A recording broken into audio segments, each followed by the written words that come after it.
हाँ जी, तो आज का चैप्टर है गीता का भगवान कौन।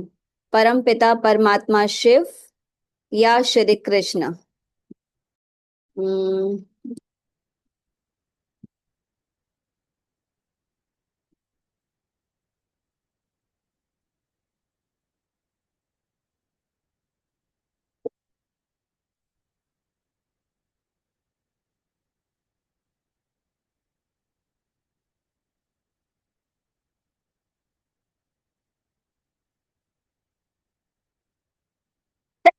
Excuse me.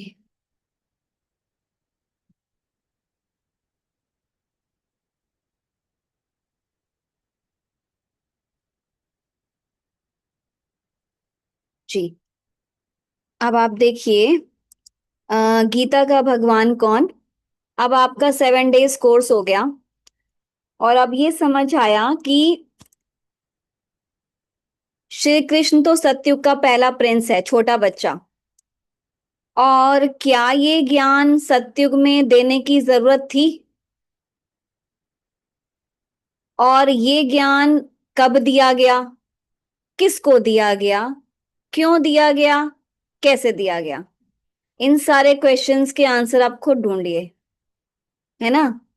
कब दिया गया? अब कृष्ण सतयुग का प्रिंस है तो सतयुग में तो दिया नहीं गया। क्यों दिया गया? सतयुग में ये ज्ञान देने की जरूरत ही नहीं थी क्योंकि वहां पे सारे सुखी थे, कोई लड़ाई झगड़ा नहीं था, कोई कौरव नहीं थे वहां पे, है ना। किसको दिया? अब वहां पर तो कोई अर्जुन था नहीं, किसको दिया, है ना। कैसे दिया, है ना। तो ये सारे क्वेश्चंस के आंसर जब हम चेक करेंगे तो हमें समझ आता है कि गीता का भगवान कौन। परम पिता परमात्मा शिव, निराकार परम पिता परमात्मा शिव या श्री कृष्ण। बताइए, अब आप बताइए मुझे। हम्म। सोच के जवाब दीजिए। बोलो मंजारी बहन। बाकी मैं तो उस पे पॉइंट्स बताऊंगी कि कैसे है शिव। दीदी, परमपिता श्री कृष्ण भी शिव जी का ही एक अंश थे। अच्छा, अभी तो आपको सबको ये इतने दिनों से कोर्स करा रहे हैं, उसमें ये समझाया कि श्री कृष्ण जो है वो सतयुग का पहला प्रिंस है। उनका अंश कैसे हो सकता है? उनका वंश है, अंश तो नहीं है। क्योंकि शिव जो है वो तो निराकार है। अब अंश मतलब उनके में से निकला, तो कैसे टुकड़ा अलग हुआ?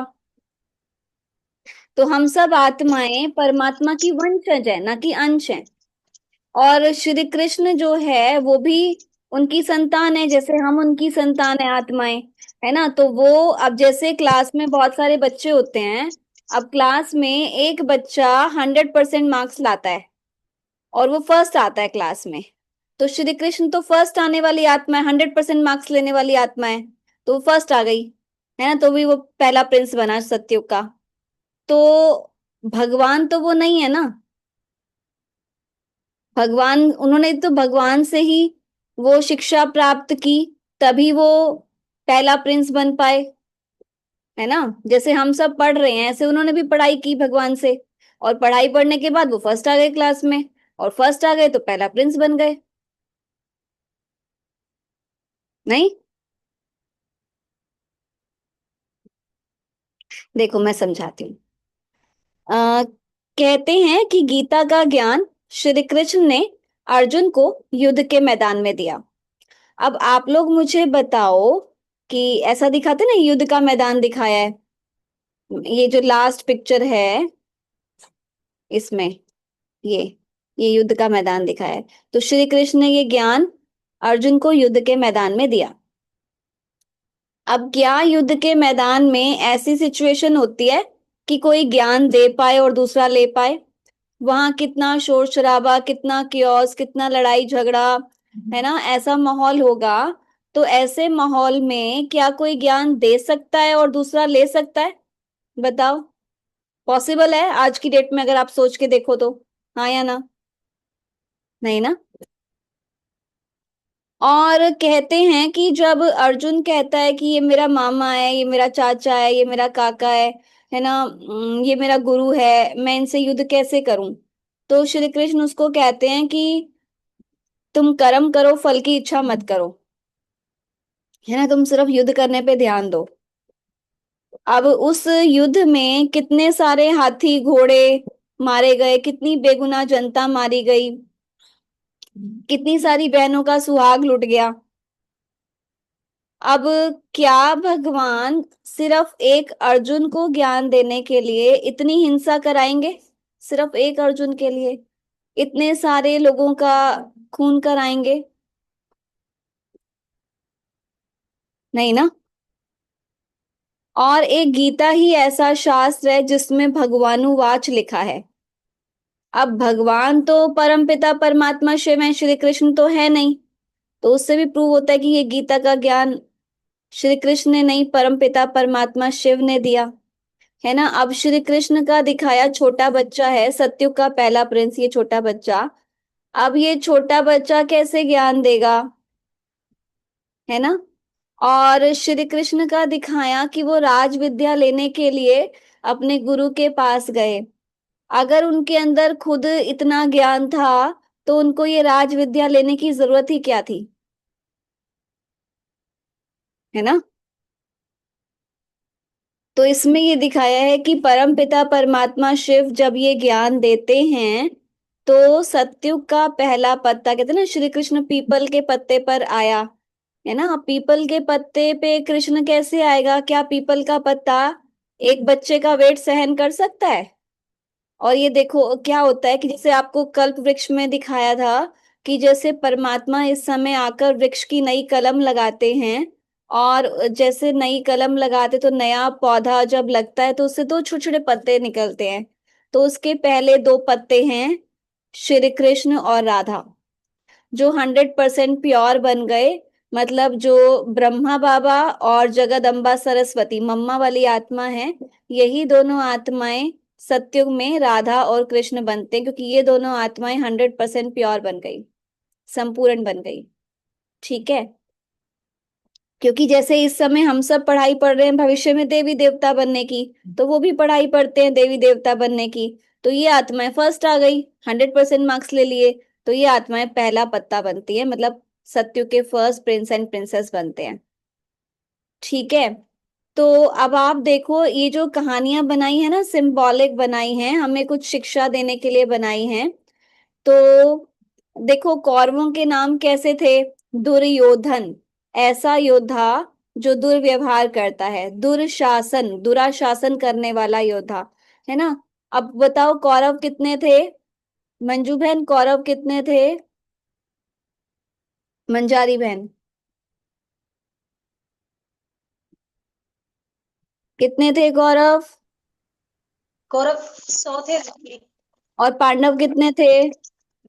5 जीत किसकी हुई थी? पांडवों की। पांडवों की। आज की दुनिया कैसी है?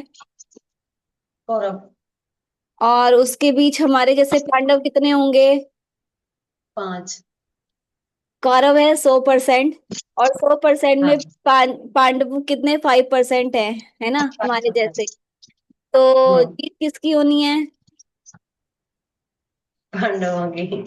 कौरवों के अंदर सारे विकार दिखाए थे, काम क्रोध लोभ मोह अहंकार, लेकिन पांडवों हम्म। के अंदर वो विकार नहीं दिखाए। देखो आज कौरवों वाले नाम कोई अपने बच्चों के रखेगा? रखता है कोई? पांडवों वाले तो फिर भी रख लेते हैं। है ना। तो पांडवों के अंदर विकार नहीं दिखाए, कौरवों के अंदर दिखाए।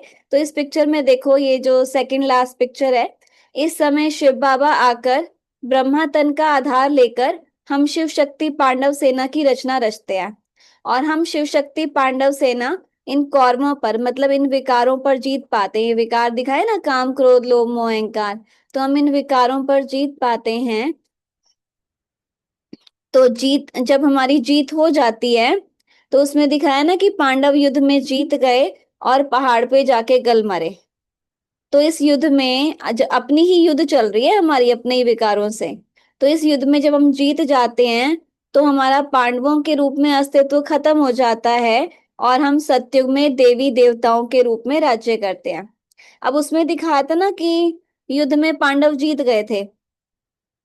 अब पांडव जीत गए तो उसके बाद तो उनका राज्य आना चाहिए, मतलब ये दिखाया था कि ये युद्ध जो है ना, गीता का ज्ञान दिया गया द्वापर युग में। द्वापर में श्री कृष्ण ने दिया अर्जुन को। अब द्वापर युग में तो कृष्ण आए नहीं, हमें समझ आया ना, कृष्ण तो सतयुग में थे, द्वापर में नहीं आए। तो अगर ये ज्ञान द्वापर में दिया गया और युद्ध हो भी गया, युद्ध जीत भी गए, तो सतयुग आना चाहिए उसके बाद। आया तो कलयुग, फायदा क्या हुआ इतना बड़ा युद्ध कराने का, और ही नीचे गिर गए। अच्छी दुनिया आनी चाहिए ना उसके बाद, तो युद्ध जीतने के बाद। तो क्यों नहीं आई अच्छी दुनिया, है ना। तो उससे भी प्रूव होता है कि गीता का ज्ञान श्री कृष्ण ने नहीं दिया, द्वापर में वो था ही नहीं। और द्वापर में तो भ्रष्टाचार शुरू हो गया, और ऐसी भ्रष्टाचार की दुनिया में इतनी प्योर आत्मा कैसे आ सकती है, कृष्ण जैसी प्योर आत्मा कैसे आ सकती है द्वापर में। सोचने की बात है ना। तो वास्तव में ये ज्ञान इस समय दिया जा रहा है। इस समय शिव बाबा हमें आकर ये गीता का ज्ञान देते हैं, और इस गीता के ज्ञान को अर्जन करने से हम सतयुगी देवी देवता बनते हैं। उसमें दिखा है ना, एक अर्जुन को ये ज्ञान दिया, तो परमात्मा क्या सिर्फ एक अर्जुन को ज्ञान देगा? अर्जुन का मतलब है उसके तो सारे बच्चे हैं ना, वो हम सबको ज्ञान देगा। अर्जुन का मतलब है ज्ञान का अर्जन करने वाला, ज्ञान का सृजन करने वाला। तो जो आत्मा इस ज्ञान को अर्जित करती है वो अर्जुन है। तो इस समय हम सब अर्जुन हैं, खाली एक अर्जुन नहीं था। हम सब आत्माएं जो इस ज्ञान को अर्जन कर रहे हैं, उसका सृजन कर रहे हैं, हम सब अर्जुन हैं। समझ आया। तो एक गीता ही ऐसा शास्त्र है जिसमें लिखा है, यदा यदा ही धर्मस्य ग्लानिर्भवति भारता अभ्युत्थानम अधर्मस्य तदात्मानं सृजाम्यहम्। ये देखो यहाँ लिखा है ना। तो यदा यदा ही धर्मस्य, मतलब जब जब धर्म की अति गलानी होती है, तब तब मुझे आना पड़ता है। अब आना पड़ता है मतलब पर काया प्रवेश करना पड़ता है। अब श्री कृष्ण ने तो धर्म की गलानी के टाइम पे वो आया नहीं, धर्म की गलानी तो अभी हो रही है, इस समय हो रही है कलयुग में। अब श्री कृष्ण तो सतयुग में आया, तो वो कैसे ये ज्ञान दे सकता है? तो धर्म की गलानी आज हो रही है, और ये गीता का ज्ञान इस समय धर्म गलानी के समय परम पिता परमात्मा शिव ब्रह्मा तन का आधार लेकर हमें देते हैं। ठीक है। मैं एक और पिक्चर दिखाती हूँ आपको।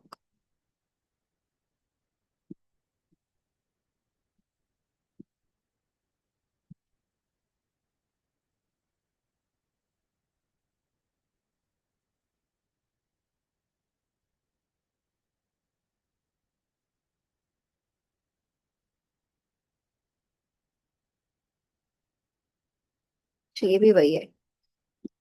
तो ये ज्ञान इस समय परम पिता परमात्मा शिव हमें देते हैं, ना कि श्री कृष्ण। अब सारे क्वेश्चंस का आंसर समझ आएगा। गीता का ज्ञान किसने दिया? शिव बाबा ने। किसको दिया? हम सब अर्जुन को, मतलब हम सब आत्माओं को। और कब दिया? इस समय संगम युग पर ये ज्ञान दिया जा रहा है। क्यों दिया? हमें भविष्य में देवी देवता बनाने के लिए ये ज्ञान दिया, ये युद्ध को जीतने के लिए ज्ञान दिया।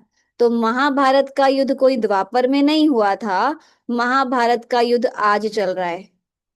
घर घर में महाभारत है, और अभी महाभारत शुरू हो चुकी है सारे देशों में। तो वो महाभारत का युद्ध अभी चल रहा है, कोई द्वापर में नहीं चला था।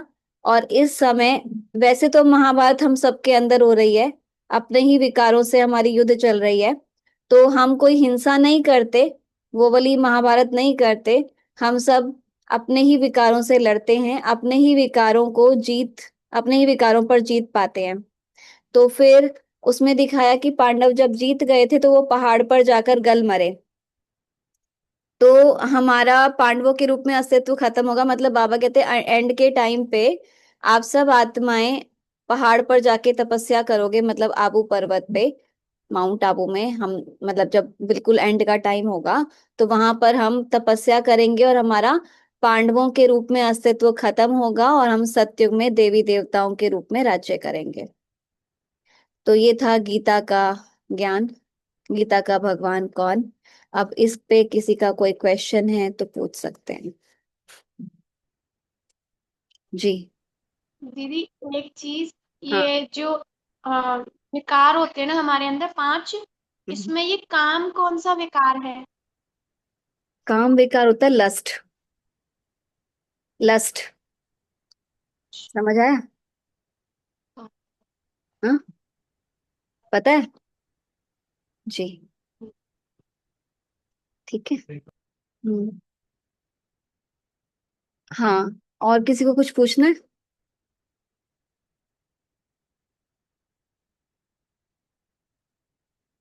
किसी को कुछ ना समझ आया हो? हाँ, मंजू बहन बोलिए।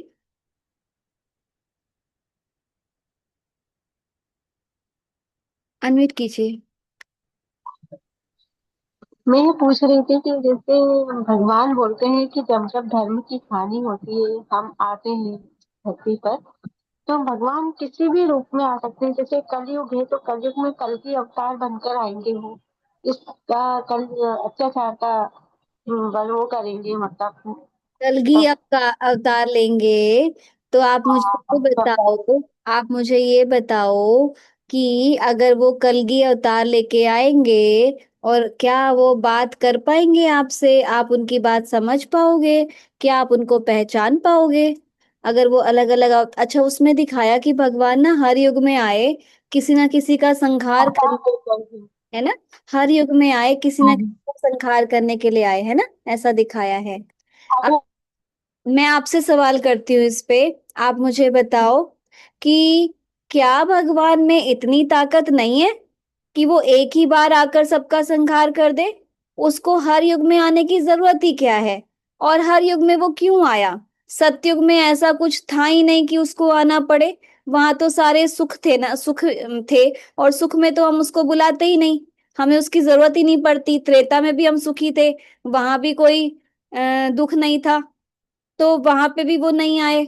द्वापर में भी नहीं आए, क्योंकि द्वापर की स्टार्टिंग में भी कोई इतना दुख तो था नहीं। तो वो ज्यादा दुख जब हुआ तभी तो हमने उसको बुलाया। और ज्यादा दुख कब हुआ? इस समय कलयुग में। जब, देखो, मैं आपको एक और एग्जाम्पल से समझाती हूँ। कि जैसे एक बच्चा है, खेल रहा है अपने दोस्तों के साथ, है ना? खेल रहा है तो उसको बहुत मजा आ रहा है। तो वो उसको अपनी माँ नहीं याद आती, पूरा दिन खेल रहा है, खेल रहा है, खेल रहा है, नहीं माँ याद आ रही। लेकिन जब वो रात हो गई खेलते खेलते, और उसको चोट लगी, और वो गिर गया, उसको दर्द होने लगा, तो उसको माँ याद आती है, फिर माँ को बुलाता है। तो यही हमने किया। सतयुग से शुरू किया, सुबह से खेल रहे थे, खेल रहे थे, खेल रहे थे, मजा आ रहा था। सारी मतलब हमने पूरा खेलते रहे, लेकिन रात हो गई, रात तक थक के चूर हो गए, और चोट लगी, गिर गए। फिर हमें भगवान की याद आई, हमने उसको बुलाया, फिर वो आया। ठीक है, तो परमात्मा इस समय आते हैं संगम युग पर, जो कलयुग और सतयुग के बीच का समय है। बाकी युगों में उसको आने की जरूरत ही नहीं थी, हम दुखी नहीं थे जो उसको बुलाए। हाँ जी, बोलो मंजू बहन। जैसे उसमें आए थे द्वापर में तो उन्होंने कंस का विनाश करा था, हाँ, और तो मैं कह रही हूँ, सुनो ना, कि द्वापर में तो कंस था ही नहीं ना। द्वापर में कृष्ण था ही नहीं, कृष्ण तो सतयुग में था। और अगर वही तो अभी समझा रही हूँ बात, कि अगर द्वापर में ये ज्ञान दिया, द्वापर में ये युद्ध जितवा दिया, तो उसके बाद कलयुग क्यों आया? आना तो सतयुग चाहिए। त्रेता में रामचंद्र जी के रूप में आए थे जब उन्होंने रावण का वो करा था, वध हाँ, करा तो त्रेता में रावण कैसे हो सकता है? रावण तो आ जाए। त्रेता में तो देवी देवताएं थे ना, वहां रावण दुख दर्द की तो बात ही नहीं। जैसे बताया कि सतयुग में 100% प्योर दुनिया थी, वहां ना तो कोई वो था, कंस था, ना वहां कोई रावण था। वहां दुख की कोई बात ही नहीं थी, वहां हम कभी बीमार नहीं पड़ते थे, ना कोई लड़ाई झगड़ा था। अब जो भगवान दुनिया बना के देगा, वो तो 100% प्योर दुनिया बना के देगा ना, उसमें तो कोई लड़ाई झगड़ा, कोई दुख की बात ही नहीं होगी। उन्होंने तो दिखाया, जहां कृष्ण था वहां कंस था, जहां राम था वहां रावण था। अगर वहां भी ऐसे लोग होते, तो उस दुनिया को स्वर्ग कहता कौन? सोचने की बात है ना, अपनी बुद्धि चलाओ। ये कहानियां बनाई हैं हमें कुछ शिक्षा देने के लिए। जैसे हम बच्चों को स्टोरी सुनाते हैं, फिर हम उसमें कहते हैं मॉरल ऑफ द स्टोरी ये है। तो ऐसे ही बाबा कहते ये कहानियां हमें कुछ शिक्षा देने के लिए बनाई हैं, लेकिन आज हम उससे शिक्षा तो ले नहीं रहे।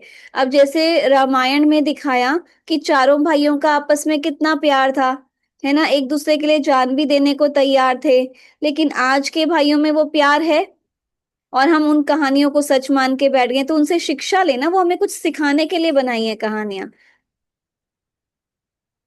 तो कहानियों में बाबा कहते सच इतना है जितना हम आटे में नमक डालते हैं, इतनी सच्चाई है बस।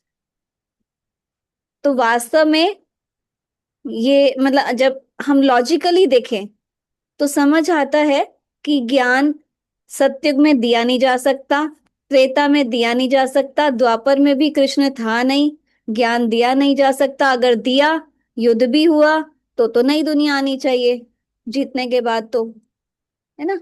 तो आज ना इस पे विचार सागर मंथन करना, सोचना कि कैसे हो सकता है ये चीज।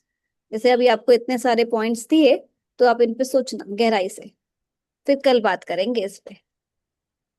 एक चीज और पूछनी थी हाँ कुछ। हाँ हाँ, बोलिए। जैसे उस टाइम पे राजा परीक्षित थे, हाँ। राजा परीक्षित थे तो उस समय युग बहुत अच्छा रहा था, वहां तक तो सब कुछ ठीक चल रहा था। लेकिन उस समय कलयुग का आगमन होना ही था। हम्म, अब जब कलयुग का आगमन हुआ तो वो उनके शीश मुकुट पे समा गया। फिर है। उसके बाद से फिर उनका जो मुकुट था सोने में वो कलयुग बैठ गया। क्या हो तो गया सच उसके में? बाद से कलयुग कहता था मुझे कहाँ रहना चाहिए, मतलब ऐसे तो परीक्षित ने बोल दिया कि सोने में समा जाओ, तुम सोने में निवास करो। तो उस समय सोने का मुकुट पहने थे, तो उसी उस मुकुट में बैठ गए वो कौन बैठ गए? सोने के। कौन बैठ गए? कलयुग कलयुग कलयुग कलयुग बैठ गए सोने के मुकुट में? कलयुग। हाँ, तब से वो सोने नहीं, में अब थे। आप सोचो ना, ये बुद्धि लगाओ कि कलयुग बैठ गए सोने के मुकुट में, कैसे हो सकता है? कलयुग तो समय है ना, समय है ना, कलयुग समय का नाम है। समय को कह रहे हैं हम, समय के कलयुग सोने के मुकुट में कैसे बैठ सकता है? आप लॉजिक जैसे हर लॉजिकली लॉजिकली सोचो, है ना। कहानियों कहानी है, वो कहानी में सच्चाई कितनी होती है? अब कहानियों में तो कुछ वही होता है ना, एक शिक्षा देने के लिए बनाई जाती है, सच्चाई थोड़ी होती है कहानी में। लॉजिक, लॉजिक क्या है? ये- दीदी तो ओम शांति दीदी।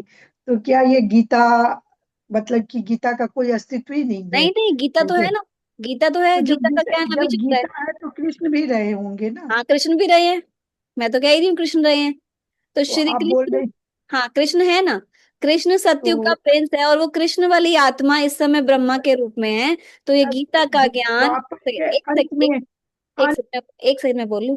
तो कृष्ण वाली आत्मा अभी है, और शिव बाबा परमात्मा शिव कृष्ण वाली आत्मा के द्वारा ये ज्ञान दे रहे हैं। मतलब श्री कृष्ण वाली आत्मा इस समय ब्रह्मा के तन में है, तो ब्रह्मा के तन के द्वारा वो ज्ञान अभी दिया जा रहा है। अब बोलो, कहाँ गए अनुपमा बहन?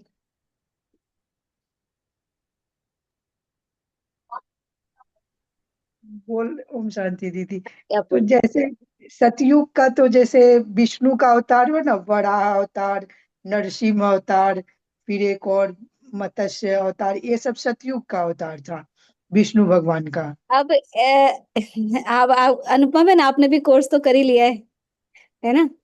हाँ, तो आपको भी ये समझ तो आया होगा कि विष्णु कौन है ना। ये सारी चीजें बताने के बाद अभी आप फिर से वही पुरानी बातों पे हो। नहीं, पुरानी बात में जैसे आपकी आप बोली ना दीदी कि हाँ, कृष्ण तो आए ही नहीं, ये कहानी है। नहीं मैं कह रही हूँ तो कृष्ण है, मैंने कब कहा कृष्ण नहीं है? मैं तो कह रही हूँ कृष्ण सबसे वन वन प्रिंस है, आप नंबर वन, बोले 100% प्योर आत्मा। अभी बोले ना कि ये क्या कहते हैं, युद्ध के क्षेत्र में रणभूमि में ज्ञान कौन देता है, हाँ और हाँ ये हाँ, लॉजिकली देखो तो नहीं दिया जा सकता। लॉजिक है ना। आप सोचो, बुद्धि लगाओ अपनी। अब लेकिन देखो कैसे ये युद्ध तो छिड़ा हुआ है, अभी अभी देशों में युद्ध छिड़ा हुआ है ना। नहीं लॉजिक, नहीं लॉजिक है। ये रामायण लिखी गई है, महाभारत का इतना वो है, पूरी दुनिया में है, तो क्या ये गलत था सब कुछ? नहीं, रामायण महाभारत इंसानों ने लिखी तो है। राम जी आए हैं ना त्रेता युग में। भी वही आए ना हैं, मैं बोल कब रहे कह हैं। रही हूँ नहीं आए? आए हैं। ज्ञान ज्ञान देने के लिए क्या तो, टाइम? तो ये महाभारत में, एक एक जना बोलेगा ना तो समझ आएगा। हाँ बोलो। हाँ बोलो, आप बोलो। विपिन भाई बोलो। तो जब अब आवाज आ श्री रही राम जी आए हैं त्रेता युग में श्री राम जी आए हैं, है। हाँ, और इसमें महाभारत पूरा इतना बड़ा महाभारत का वो हुआ है, उसमें अर्जुन जी को ज्ञान दिया है श्री कृष्ण जी ने, तो क्या ये सब चीज गलत है रामायण महाभारत? नहीं दिया है ना ज्ञान, मैं तो कह रही हूँ अभी दिया है ज्ञान। अभी शिव बाबा ब्रह्मा के द्वारा हम सब अर्जुनों को ये ज्ञान दे रहे हैं। नहीं तो अब कौन सा महाभारत हुआ? अब तो कौरव पांडवों का महाभारत नहीं हुआ ना, वो तो चल पहले रही, हो गया ना। नहीं महाभारत चल रही है ना। पांडव कौन है? नहीं, कौरव पांडवों का तो नहीं चल रहा। चल तो रहा है कौरव पांडव नहीं, का। जो महाभारत में दिखाया गया है तो वो तो अलग है ना, फिर राम जी की और रावण जी की जो लड़ाई दिखाई गई है वो पूरी रामायण गलत होगी, हाँ आप सही गलत हो तो। नहीं है ना, मैं कह तो रही हूँ गलत नहीं है। रावण तो रावण कल की जी महाराज का, कल की जी का अवतार होना तो वो बाबा में है अवतार कल की जी का।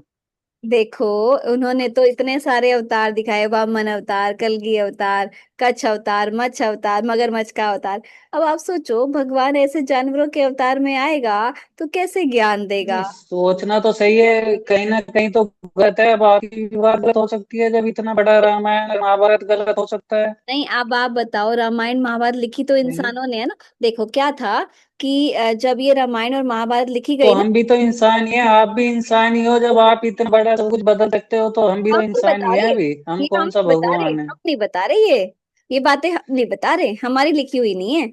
तो ये परमात्मा ने बताई है ब्रह्मा के तन द्वारा, जो बात उन्होंने हमें बताई है वो बात हम आपको बता रहे हैं, हम नहीं बता रहे ये। तो राम जी का तन भी तो भगवान का ही तन था, वो भी तो आत्मा भगवान की थी राम जी। देखो, थे तो राम जी भी इंसान ही थे। हाँ तो इंसान ही थे ना, मैं यही तो कह रही हूँ कि इस समय हम सब आत्माएं मेहनत कर रही हैं भविष्य में देवी देवता बनने का। अब जो क्लास में फर्स्ट आ गई आत्मा वो तो श्री कृष्ण बन गई, है ना। सेकंड आत्मा आई तो वो राम बन गई, मतलब ऐसे ही तो वो उनके पद डिसाइड हुए ना। तो हम सब वो आत्माएं हैं जो इस समय पुरुषार्थ कर रही हैं भविष्य में देवी देवता बनने का। जो 33 करोड़ देवी देवताएं थे वो कहाँ से आए थे? हमारे में से ही तो थे ना, ऊपर से तो टपके नहीं थे वो। तो हम सब आत्मा वो देवी देवता बनने की मेहनत कर रही हैं। अब उसमें से फर्स्ट सेकंड थर्ड फोर्थ वो पद डिसाइड होगा हमारी मेहनत के आधार पर। जो 100% मार्क्स लेगी वो आत्मा श्री कृष्ण बन गई, और 100% मार्क्स लेने वाली आत्मा ब्रह्मा है जो फर्स्ट नंबर का प्रिंस बनेगी। तो मैं ये कह ही नहीं रही कि वो नहीं थे, वो थे ना, वो हमारे में से ही बने। और पांडव हम हैं जो इस समय युद्ध कर रहे हैं अपने ही विकारों से, कौरवों से। सिंबॉलिक दिखाई है कहानियां, कौरवों के अंदर सारे विकार दिखाए।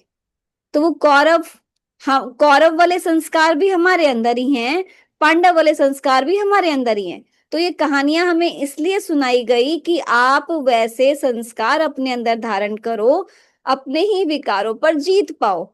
तो क्या हुआ, भगवान ने ये बात बताई। अब उनकी जिन्होंने लिखी ना ये कहानियां, उस समय उनकी स्मृति में वो थोड़ी थोड़ी बातें थी, तो उन्होंने वो कहानी बना के लिख दी।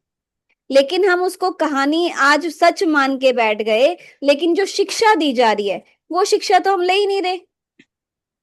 तो शिक्षा लेनी चाहिए ना उन कहानियों से। समझ आ रही है बात? उसमें ये दिखाया कि कौरवों पर जीत नहीं, पाओ। शिक्षा तो लेनी चाहिए, पर था तो क्यों नहीं सब ले कुछ रहे? सही। क्यों नहीं ले रहे शिक्षा? कहानी तो तो रामायण सच है। महाभारत तो सही जैसे लिखी गई है, वे मान गलत लीजिए थोड़ी हम लिखी लोग तो गई है।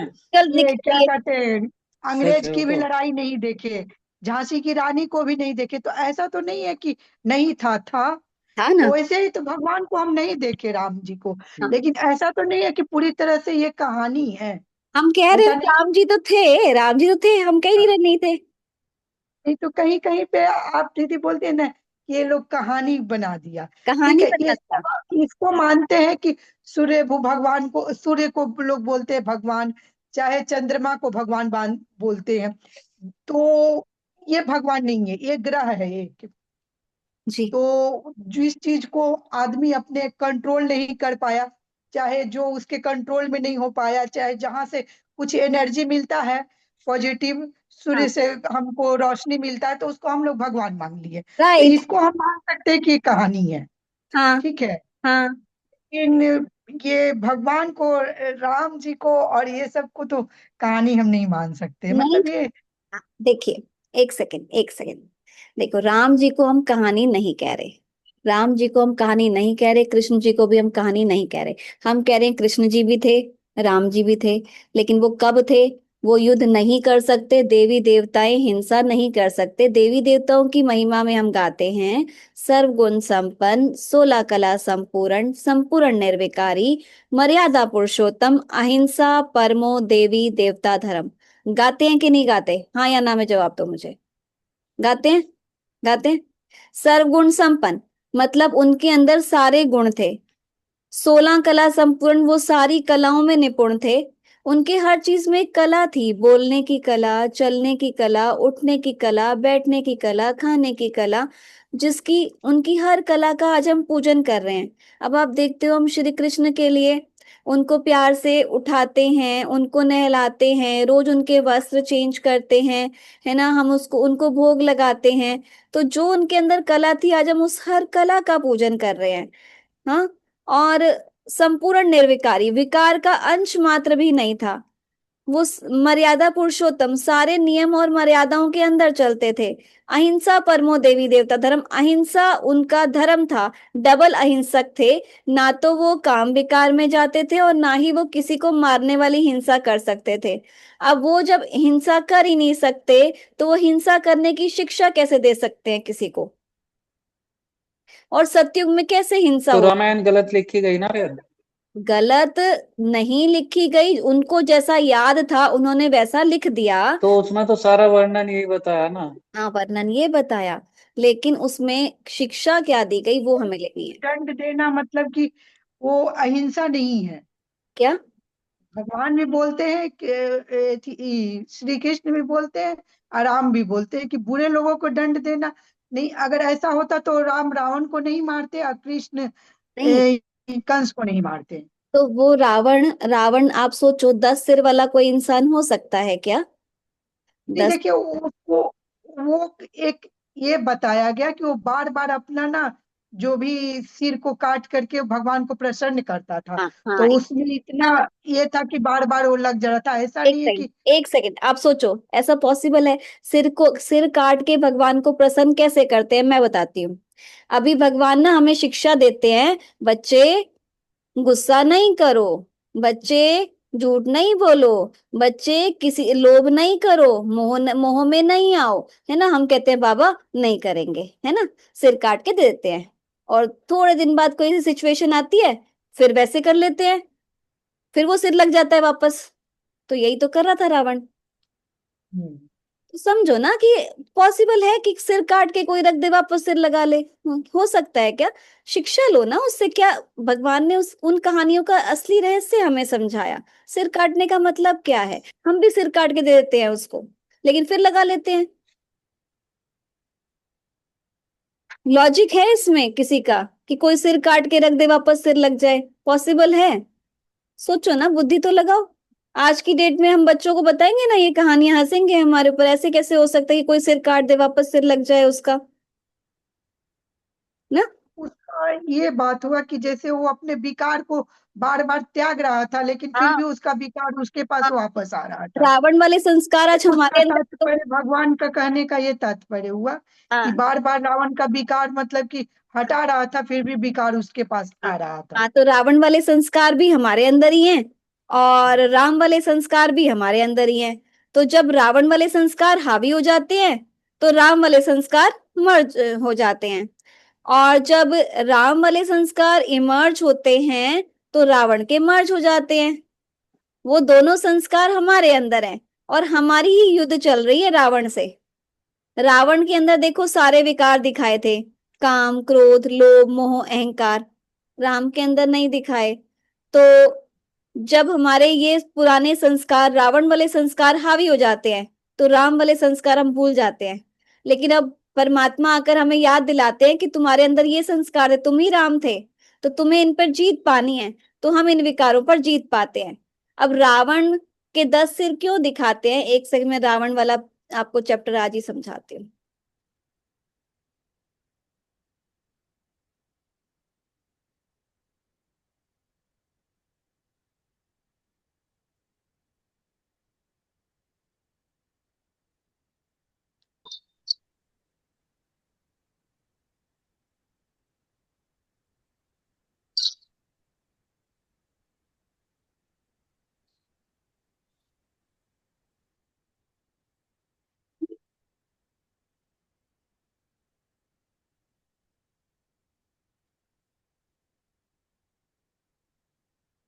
देखो, आज 5 विकार मेल में भी हैं और 5 विकार फीमेल में भी हैं, है ना। अब हमारे अंदर कोई विकार होता है तो हमारे फेस से नजर आता है। अब हमारे अंदर काम का, क्रोध का, लोभ का, मोह का कोई भी विकार होगा ना, हमारे फेस से नजर आएगा, है ना। कहते हैं ना, face is the index of mind. हमारे अंदर क्या चल रहा है वो हमारे चेहरे से नजर आता है, चेहरा सब कुछ बोलता है। हम्म तो अब 5 विकार आज मेल में भी हैं और 5 विकार फीमेल में भी हैं, है ना। तो उसका प्रतीक दिखाया है रावण। रावण के 10 सिर दिखाते ना, ये 5 चेहरे दिखाए मेल के और 5 चेहरे दिखाए फीमेल के। तो इनमें देखो वो सारे पांचों विकार दिखाए हैं, तो सिंबॉलिक दिखाया है। अब सिर 10 है, उसके हिसाब से हाथ पैर नहीं है। और अब सोचो 10 सिर वाला इंसान कैसे बोलेगा, कैसे खाएगा, कैसे कपड़े पहनेगा। हो सकता है 10 सिर वाला इंसान, पॉसिबल है। और देखो, रावण को हम हर साल जलाते हैं। अब एक बात बताओ, किसी को हमने एक बार जला दिया, कोई एक बार खत्म हो गया, क्या उसको हर साल जलाया जाता है? जलाया जाता है, हाँ या ना में जवाब दो मुझे। नहीं, उसके विकार को जलाता है आदमी। हाँ, नहीं जलाते ना हम किसी व्यक्ति को हर साल, तो रावण को क्यों जलाते हैं? और हर साल हम जलाते हैं और हर साल और बड़ा होता जाता है।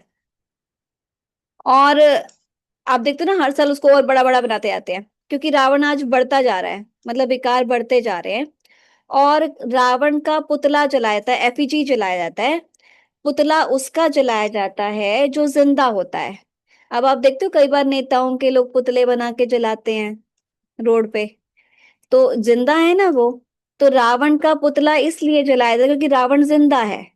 आज घर घर में रावण विद्यमान है, हम सबके अंदर रावण है, रावण वाले संस्कार हैं। रावण को दिखाया था सारे वेदों शास्त्रों का ज्ञाता था। तो आज ऐसे लोग हैं जिनको सारे वेद शास्त्र पढ़े हुए हैं, सब कुछ है, धर्मात्मा है, धर्म के काम भी कर रहे हैं, सब कुछ कर रहे हैं, लेकिन फिर भी उनके अंदर विकार हैं।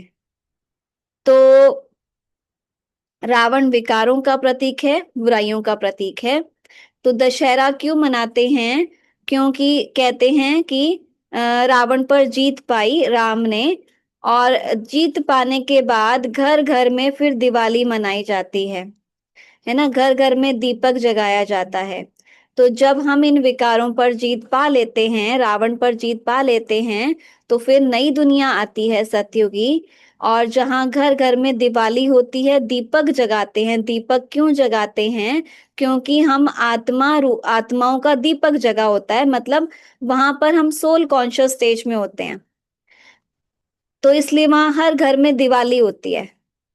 तो वो सारे त्योहारों का रहस्य भी परमात्मा ने हमें इस समय बताया कि जो चीज आप इस समय, ये सारे त्योहार संगम के ही यादगार हैं। इस समय जो हम वो कर रहे हैं परिवर्तन अपने अंदर, तो उसका यादगार फिर इन त्योहारों के रूप में मनाया जाता है। तो हर बात का लॉजिक हमें समझाया ना, तो वो जो आप कह रहे हो उसमें लॉजिक ढूंढने की कोशिश करो कि क्या लॉजिक है इस बात का, क्यों ऐसा कहा गया। तो क्या था, जब जैसे इन्होंने, वाल्मीकि ने रामायण लिखी या तुलसीदास जी ने वो लिखी, वेद व्यास ने वो लिखी, महाभारत लिखी, तो उनकी स्मृति में ना वो थोड़ी थोड़ी सी बातें थी, सतयुग वाली भी बातें उनकी स्मृति में थी, कलयुग वाली बातें भी थी। तो कहते ना, उन्होंने दिव्य दृष्टि से ये चीज लिखी थी, तो उनको जैसा जैसा याद था ना, अब उन्होंने दिव्य दृष्टि से वो देखा, देखा किसी और ने, लिखवाया किसी और से। तो अब जैसे मैं एक सपना देख रही हूँ और मैं आपको वो एक्सप्लेन कर रही हूँ कि मैंने ऐसा ऐसा देखा, और आपसे लिखवा रही हूँ, तो आप जब लिखोगे तो उसमें कुछ ना कुछ मिक्स हो जाएगा, वही रियल नहीं रहेगा। अब जैसे मैं एक आपने वो वाली कहा, वो देखी गेम खेली चाइनीज विस्पर वाली? उसमें क्या होता है कि जैसे मैं आपके कान में एक बात बोलूंगी, आप किसी और के कान में बात बोलोगे, वो किसी और के में बोलेंगे, और एंड तक, एंड वाले से जब हम वो बात पूछते हैं ना, तो वो क्या की क्या हो के हमें पता चलती है। तो ऐसे ही हुआ, अलग अलग ने जैसा उसको समझा वैसा। अब जैसे गीता भी कईयों ने लिखी है, तो उन्होंने जैसा उसको इंटरप्रेट किया अपनी अपनी समझ के हिसाब से उन्होंने लिख दिया, लेकिन ये परमात्मा ने तो नहीं लिखी। परमात्मा इस समय संगम युग पर हमें वो गीता का ज्ञान दे रहे हैं, और ये गीता का ज्ञान हम अभी ले रहे हैं ना, फिर हम ही आत्माएं सतयुग में जाएंगी, त्रेता में जाएंगी, फिर द्वापर में आएंगी, तो ये सारी बातें हमारी स्मृति में तो होंगी ना, तो हमारे में से ही कोई वो लिखेगा गीता, रामायण, महाभारत वगैरह। तो जैसा वो उनको याद था, उन्होंने वैसा सारा मिक्स करके लिख दिया। सतयुग वाली बात भी, कलयुग वाली बात भी, त्रेता वाली बात भी, सारा मिक्स करके लिख दिया। तो वो हमारे सामने वो आ गया और हम उसको सच मान के बैठ गए, ये हुआ। तो कौरव पांडव तो थे ना? हाँ, मैं कब कह रही हूँ नहीं थे, अभी तो है कौरव पांडव। नहीं अब नहीं, जब तो थे ना। कब थे? कब थे? हस्तिनापुर में दिखाया गया उनका सब कुछ, वहां पे था। हस्तिनापुर तो अभी है ना। हम्म, ये पूरा विश्व ही हस्तिनापुर है, युद्ध का मैदान है इस समय। सोचना इस पे, आज रात पूरा विचार करना, कल बात करेंगे, ठीक है? मैं बोलूँ तो तो अर्जुन थे, अर्जुन जी हाँ, अर्जुन है ना, ये सारे अर्जुन बैठे हैं। कहाँ है? बहन, अर्जुन, अर्जुन कौन है बताना, आप अर्जुन हो? बिल्कुल, मैं तो हम्म, बहुत श्रेष्ठ अर्जुन हूँ। क्यों? अर्जुन वो जो ज्ञान का अपने अंदर धारण करे, है ना। और जिन्होंने भी 7 डेज कोर्स पहले किया है, हाँ, दोबारा करें आकर, है ना। ऐसा नहीं कि साल भर पहले कोर्स किया फिर हम आ गए लास्ट वाले दिन, है ना। तो वो तो चीजें समझ नहीं आएंगी। चीजें समझनी है तो उसको गहराई में जाना पड़ेगा, हाँ, और है ना। उसके तो जो दीदी बता रही हैं बहुत सही बता रही हैं। आप ध्यान से समझो कि आज क्यों 8 हाथ नहीं है, 10 सर नहीं है, क्यों नहीं है ना। तो वो सब चीजें दीदी आपको धीरे धीरे समझाएंगी। शांति से सुनेंगे तो बहुत अच्छे से चीजें समझ आ जाएंगी और जिंदगी परिवर्तन हो जाएगी। ओम शांति। ओम शांति। है ना, तो उस पे विचार सागर मंथन करना एक ही दिन में। देखो क्या है कि हमने इतने टाइम से वो सारी बातें सुनी, और हमें आज बिल्कुल नई बात पता चली, तो हमारे लिए उस पे बिलीव करना बहुत मुश्किल हो रहा है कि हम कैसे मान लें। तो हम नहीं कह रहे आप हमारी बात मानो, आप इस पे सोचो गहराई से, अपनी बुद्धि लगाओ, है ना। खाली कहने मात्र पे नहीं जाओ, ऐसा क्यों था, मतलब सोचो ना कि ऐसी बात कही गई तो क्यों, उसका लॉजिक क्या है। लॉजिक जब आप ढूंढोगे ना, तब आपको समझ आएगा, ठीक है, गहराई से वाल्मीकि बात पे। हाँ मंजू बहन। वाल्मीकि ने हाँ, हाँ वाल्मीकि ने रामायण लिखी थी। तो हाँ, उन्होंने जब वो उत्तरकांड आया था लव कुश वाला की, जब सीता जी को त्याग दिया था दोबारा से, हम्म, तो ये चीज उन्होंने पहले से ही लिख दी थी। लेकिन जब उनको पता था पूरी रामायण का, उनको जब सीता जी आई फिर उन्हीं के आश्रम में ठहरी, उन्होंने लव कुश को जन्म दिया, ये चीज उनको पहले से ही पता थी और उन्होंने वो चीज रामायण पहले ही लिख डाली थी। पहले लिख डाल दी ना। तो सीता कौन है? सीता हाँ भी हम ही है, सीता भी हम है, हमारे में हम सब सीताएं हैं। अब हम सब सीताएं ना रावण की जेल में है, कैद में, क्योंकि हम सब सीताएं विकारों में गिर गई। सीता आत्मा को कह रहे हैं। तो इस समय फिर परमात्मा आकर हमें उस रावण की कैद से छुड़ाते हैं, ठीक है। तो ये सारी बातें ना गहराई की, आप अभी जैसे कोर्स आपका 7 डेज तो हो गया, आप जब मुरलियां सुनोगे ना, मुरली क्लास अटेंड करोगे, तो ये सारी डीप नॉलेज आपको मुरली में परमात्मा, अभी आप ना, आपको लग रहा है कि ये कोई कहानी सुना रहे, ये ज्ञान दे रहे हैं, हम ज्ञान नहीं दे रहे। जब आप मुरली में जाओगे ना, मुरली की डीप में जाओगे, तो बाबा हर बात, बाबा मुरली में क्लियर करते हैं।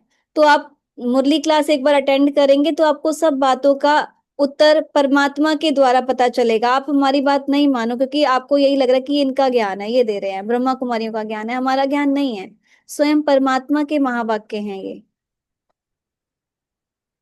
ठीक है। तो कल से आप लोग मुरली क्लास अटेंड करना। मुरली क्या है वो भी मैं आपको बता देती हूँ। देखो, मुरली परमात्मा के महावाक्य हैं। कहते हैं ना, श्री कृष्ण ने मुरली बजाई, उस पे गोपियां मंत्र मुग्ध होकर आ जाती थी। तो वो कोई बांस की मुरली नहीं बजाई, मुरली वो ज्ञान की मुरली है। जो परमात्मा शिव इस समय संगम पर आकर हमें देते हैं ब्रह्मा के तन के द्वारा।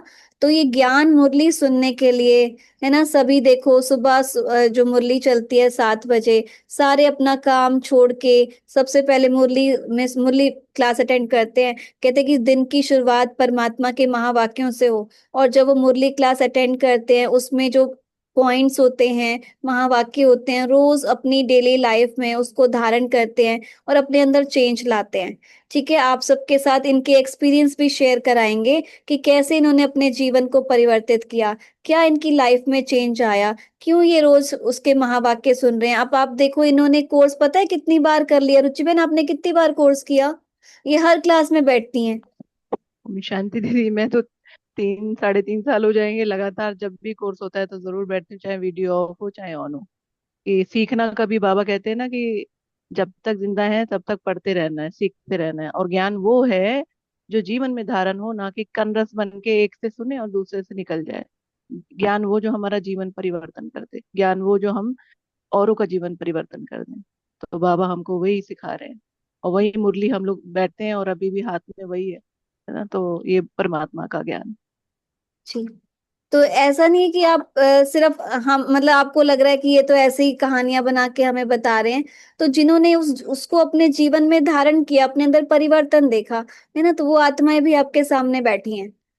तो आप इस कहानी मतलब ये जो बात आपको बताई जा रही है उस पर गहराई से सोचना। और अभी आप उस चीज को छोड़ दो, मतलब अगर आपको नहीं मानना तो आप नहीं मानो, लेकिन बस आप मुरली क्लास अटेंड करो। जो आप कह रहे हो वो हम कहते हैं कि ठीक है, आप वो सही बात है। लेकिन आप मुरली में धीरे धीरे जब सुनेंगे ना तो आपको ये बातें और क्लियर होती जाएंगी। ठीक है। तो कल वैसे अब टाइम हो गया है, मुरली के बारे में ना आपको कल बताएंगे, साकार मुरली क्या है, अव्यक्त मुरली क्या है, परमात्मा कैसे ज्ञान देते हैं, मुरली है क्या चीज। तो वो सारा कल बताएंगे। ठीक है, कल 8:30 वाली क्लास होगी और बताएंगे मुरली के बारे में। ठीक है। ओम ओम शांति। तो अभी मेडिटेशन करते हैं। हम्म? ठीक।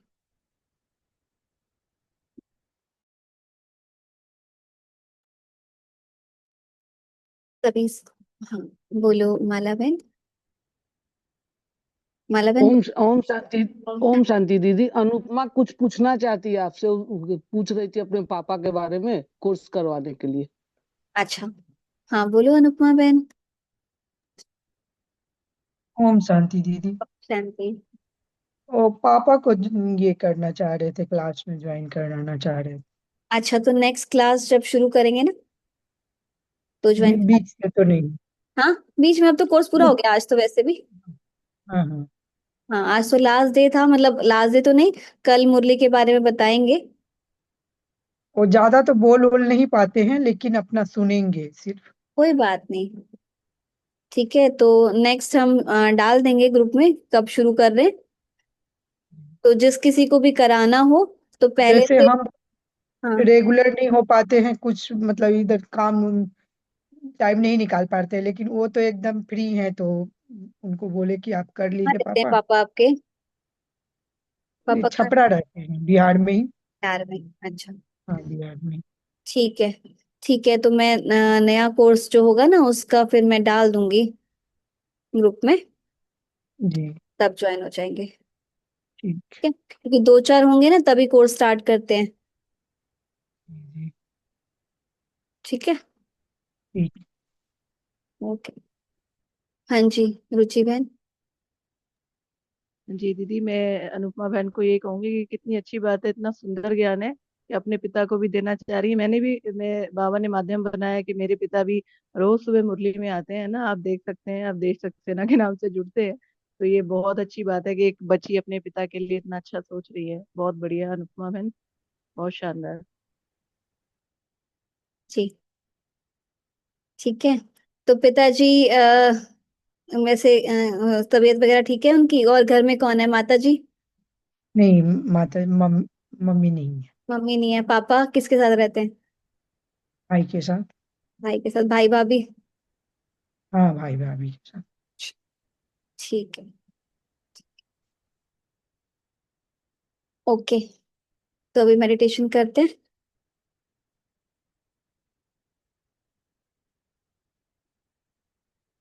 तो सभी सीधे होकर बैठेंगे।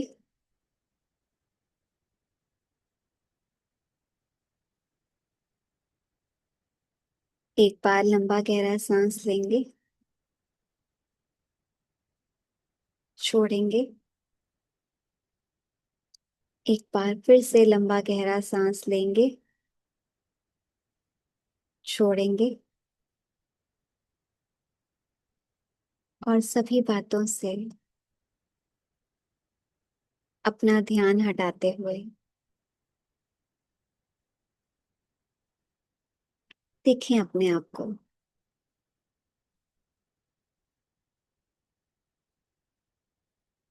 मैं सतयुगी आत्मा हूं।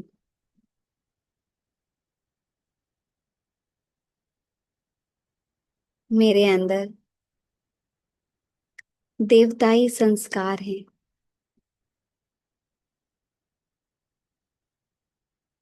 मैंने ही सतयुग में देवी और देवताओं के रूप में राज्य किया।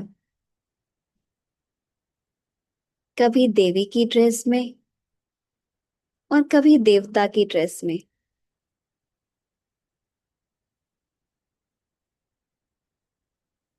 फिर धीरे धीरे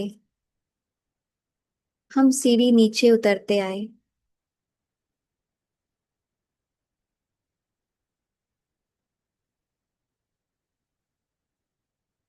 वो देवताओं वाली स्मृति थोड़ी थोड़ी हमारे अंदर थी।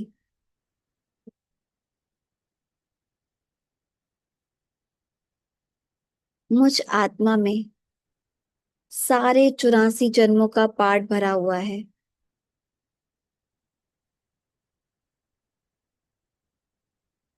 कि कैसे मैंने देवताओं के रूप में राज्य किया, फिर क्षत्रिय के रूप में राज्य किया। फिर द्वापर युग में धीरे धीरे मेरे अंदर विकार आने लग गए। और कलयुग में वो विकार चरम सीमा तक पहुंच गए। जो मैं आत्मा देवता थी, राम के रूप में राज्य किया, कृष्ण के रूप में राज्य किया। कलयुग तक आकर मैं आत्मा रावण जैसी हो गई।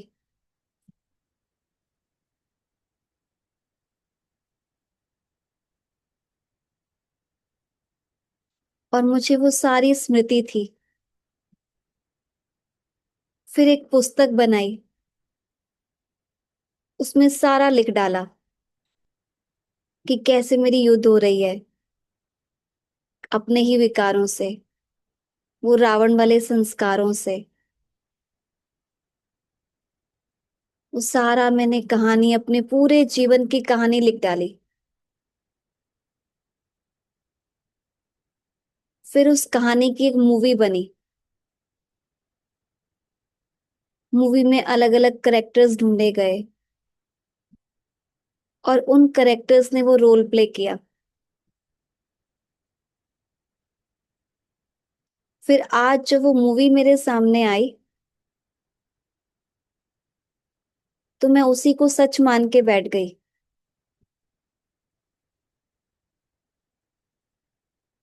और इस समय परमात्मा आकर मुझे याद दिलाते हैं कि बच्चे, सतयुग में तुम्हारे अंदर वो देवताओं वाले संस्कार थे। उस समय तुम्हारे रावण के संस्कार नहीं थे। तुम्हारे अंदर कोई विकार नहीं था। तुम बिल्कुल प्योर, 100% प्योर, फ्लोलेस डायमंड थे। किसी से लड़ाई झगड़ा नहीं करते थे। सब आपस में प्यार से मिलजुल कर रहते थे। मैंने तुम्हें इतनी सुंदर दुनिया का मालिक बनाया था। कितनी खुशियां थी वहां। सबके दिलों में एक दूसरे के लिए प्यार ही प्यार था। कोई लड़ाई झगड़ा नहीं था। कोई मनमुटाव नहीं था। कोई दुख दर्द की बात ही नहीं थी। फिर त्रेता युग आ गया। वहां पर भी तुम सब सुखी थे, प्यार से रहते थे। वहां पर भी कोई लड़ाई झगड़ा नहीं था, कोई दुख दर्द नहीं था।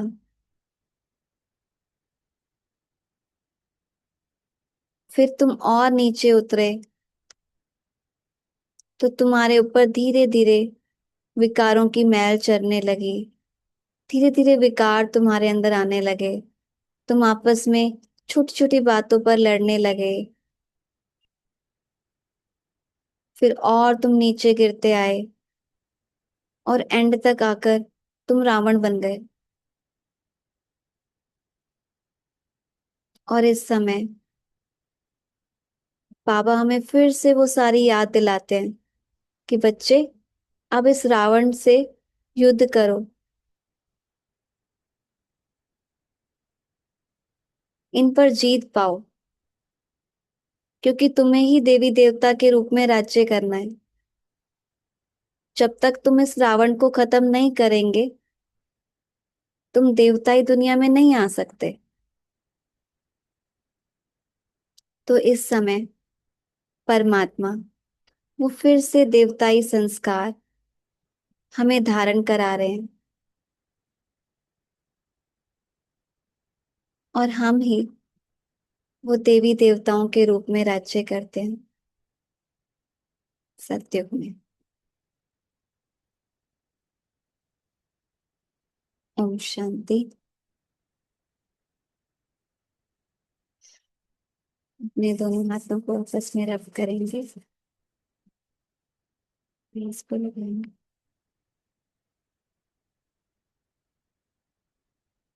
ओम शांति।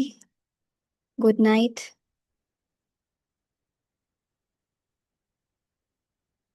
कल मिलते हैं, ठीक है? 8:30।